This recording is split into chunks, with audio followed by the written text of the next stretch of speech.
அனைவருக்கும் வணக்கம். நிறைய பேர் Yamahaக்கு taper roller bearing, exact taper roller bearing இல்லை நீங்கள் எல்லாம் வந்துச்சு. அதே மாதிரி இது எப்படி மாட்டணும்னு நிறைய பேர் கன்ஃபியூஸில் இருந்தீங்க. அதுக்கு ஒரு சின்ன டிப்ஸ் தான் இது.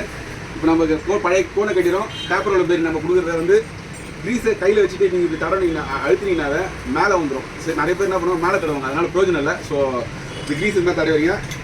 அதே மாதிரி அடிக்கும் போது எக்ஸாக்ட் பழைய கோன் கைட்டுறீங்களா, அது டைரெக்ஷனாக ஆப்போசிட்டாக போட்டு இதுக்குள்ள நீங்கள் இந்த எக்ஸாக்ட் டியூப்பை போட்டு அடிச்சிங்கன்னா சிம்பிளாக வளர முடியும். இது ஒரு ஸ்டெப் முடிஞ்சிடும். அதுதான் நம்ம கொடுக்குற கோன் இந்த ஃப்ளாட் சர்ஃபேஸ் வந்து உள்ள இன்டேக் ஆகுது. அதே மாதிரி இதுக்கு வந்து 47.5 உள்ள திக்னஸ்ஸு ஒரு பழுப்பு ஒன்று செஞ்சு வச்சுங்க, அதாவது ஒரு பில்லட் ஒன்று செஞ்சு வச்சுங்க. அதில் இந்த கோன் போகிற மாதிரி வச்சிங்கன்னா இது உள்ளே வச்சுட்டு நம்ம இதை கிக் பண்ணும்போது மேலே உட்காந்துடும். சரி, மேலே முடிஞ்சிச்சு, கீழே முடிஞ்சிச்சு. அடுத்தது நாளைக்கு பார்த்தீங்கன்னா டைரக்ட் ஃபிட்டு தான். மேலேயும் இந்த கோன் கிட்ட தான் இருக்குங்க.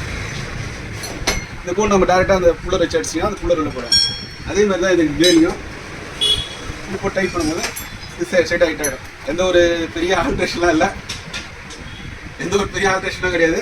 சிம்பிளான விஷயம். சப்போஸ் யாருக்காவது வேணும்னா கால் பண்ணுங்கள், கண்டிப்பாக தரலாம். இது வந்து எந்தெந்த வண்டிக்கு செட் ஆகும்னா Yamaha RX 100லேருந்து 135G, Z, YBX, அப்புறமா libero, drugs, FZ version 1, version 2 எல்லாத்துக்குமே செட் ஆகும். யாருக்காவது வேணால் கால் பண்ணுங்கள், கண்டிப்பாக தரலாம். Thanks for supporting.